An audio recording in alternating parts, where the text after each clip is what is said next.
Hi everyone, it's Linda McKenna with Wow, Wonderful Wednesday and Words of Wisdom. What we have depicted today as our subject matter and our topic is how prepared are you for your senior loved one's present situation and future. So these are little words of wisdom and tips to give you in helping your senior loved one on this journey. Being prepared for a senior loved one's present situation and future involves a proactive, multifaceted approach that balances their independence with safety, legal, financial, and emotional needs. Effective preparedness generally involves initiating often difficult conversations about their wishes, assessing their current health and environment, and creating a competency plan and a contingency plan. Here is a breakdown of how to assess and improve your preparedness. 1. Assessing the present situation. Daily living evaluation, ADLs and IDLs. You hear me talking about ADLs all the time, which is activities of daily living. You want to assess their ability to perform their activities of daily living, like bathing, grooming, dressing, eating, mobility. All of that comes into play for the ADLs. But instrumental activities of daily living is managing their finances, cooking, shopping, and taking medications as well. Health and medical review. Identify all chronic conditions, example, diabetes, dementia, heart disease. Establish relationships with their primary care physician, review all medications, and identify warning signs like memory loss, weight loss, and reduced mobility. And I say that you being a POA on healthcare surrogate is very important to have that relationship with their power of attorney, with their PCP, their primary care physician, or if they have a specialist like a neurologist. The reason is when they do go for a visit, they're on their best behavior, but they need to know what is going on a daily basis in your loved ones' lives, not just when they present themselves to the office. I always say journaling is a good thing, good, bad, and indifferent days. So when you do have an appointment, this is something that the doctor reads upon, and he or she could really have better judgment in predicting for the future, prescribing a lot of things for their needs. Safety audit. Conduct a home safety checks for fall hazards, loose rugs, poor lighting, cluttered pathways. Consider installing grab bars, improved lighting, and non-slip mats. Very important. There's a lot of seniors, unfortunately, don't use their assisted devices at home, like a walker, for the very reason they feel like they know the landscape of their home, so they really don't need it. Falls do happen at home, and most of the times that's where major falls are actually occurring because they're not using the assisted devices in the proper way. But also their walkways need to be conducive for them to be able to ambulate appropriately. So cluttered areas are very, very, obstructive, but also really preparing, making sure that shower access is really important. A shower stool, all that stuff needs to really be planned ahead. Don't wait till the fall happens to plan accordingly.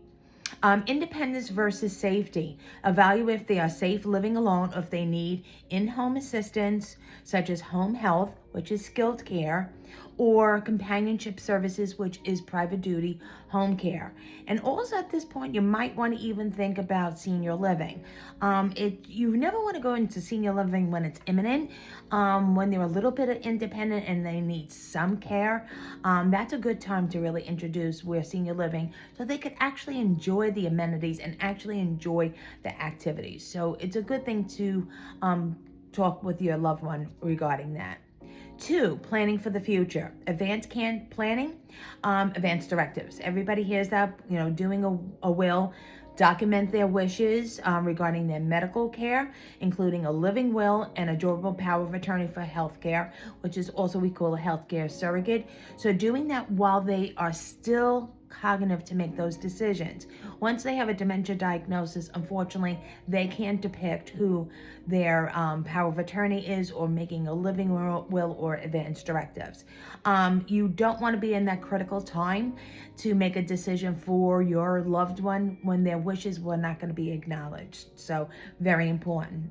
Legal and financial affairs: locate and organize important documents such as wills, social security info, insurance policies, long-term care policies, the home policies, insurance policies, the car insurance policies as well, and bank account information.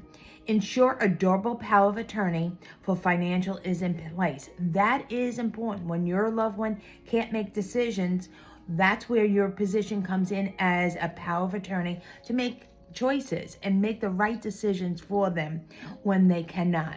You do not want to wait till then they become a ward of the state and then a guardian has to come in. If you're a child or a grandchild, it's really important to step up to the plate really early on. And then to have that discussion amongst your family members. Now, you can't have 5 POAs because that creates havoc. So having at least 2 is important. Researching care options. Even if they are currently independent, research assisted living communities, nursing homes, or home-based care options. Now, I want to make sure that you realize there's a difference between assisted living and nursing homes. Nursing homes are very skilled, and that's where it requires a doctor's order to go into. But as far as assisted living, yes, it does require a doctor's order, but it's a lifestyle. So senior living, may it be assisted or memory care, is something that you want to research care options. I'm here for you, and I can help you on that journey with it. And even home-based options, which is home care as well, private duty, as we spoke above. Emergency preparedness. Create a go bag with at least a week's worth of medicine, copies of medical documentations, emergency contacts, and if applicable, extra batteries for hearing aids or oxygen. I used to call it the nuclear bomb bag. You should be also having that for your loved one. Have your POA status, have the DNR, advanced directives, have all that on you so it's easy access when times of emergency to prove who you are and follow their wishes when they might be incapacitated, that they're not able to speak of themselves. But emergencies, storms, that they have to evacuate the house in real time and quickly, you want to make sure that they're prepared. Something is packed or ready. So this way, when it comes time that they have to leave, may it be that the county is actually picking up individuals in a very prone flooding area, or you're doing it yourself, you want to make sure that that all is, gathered together. 3, key areas of preparedness checklist. Communication. Have an open, honest, and regular conversation about their preferences to avoid crisis. I think that's important. Give them that option of their independence and follow their wishes. And that's where it's also good to also have a trust. So this way that is already communicated in the trust, so there is no confusion when an imminent time comes into play. Financial resources. Evaluate their budget for long-term care needs, including public benefits such as Medicare and Medicaid, which is their health insurance, or private insurance that you want to prepare for. A lot of people don't realize they have long-term care insurance policies, and if you don't use it, you lose it, which is applicable for senior living, especially if you're getting care in senior living, but it's also applicable for home care as well. There's a length to some of these policies. Some have really longevity to it, but you want to make sure what they have, how it can be utilized, and how much, that you have to utilize it each month. A support network. Identify a team of family, friends, and professionals like geriatric care managers to assist with care. If you're in another state and you can't be there for your loved one to go to doctor's appointments, or a lot of appointments, or their care needs to be really embraced, a geriatric care manager is somebody that you could hire. Yes, you have to pay for their service, but this is what they do, and they're wonderful, accessible to you. But really, gathering the most important people and resources in the community. That's why I have started a group called Senior Solution Advisors. It's all these professionals that we are gathered together to give you the best resources for your senior loved one or even yourself for the future. Because then you're not scraping by or scattering and making those decisions. You already have a good care plan in place. By moving from a reactive mode to a proactive mode, see, planning for the future, you can significantly reduce stress and ensure your loved one's needs are met with respecting their dignity and autonomy. So whatever they have wished upon is what they're going to be getting for what they desired, what they want. So, and it makes it so much easier to depict it now and to go through that process. So I hope this helped you quite a bit in planning not only for your future, but for your loved one's future as well. Next week, we're going to be talking about, it's the day after St. Patrick's Day, and knowing how blessed and very lucky one is on the journey with the senior loved one. As always, I lead you to my website, which is www.goldenruleseniorplacement.com. There you will find my demographics and how to get in touch with me, but also my bio, testimonials, various options, resources, and a whole library of these talks. You know, on Tuesday we do Tuesday talks, and then also on Wednesdays now we do WOW, which is wonderful, or Wednesday, and also Words of Wisdom. So please do view from even the past. If you missed the one from last week, it is recorded on my website.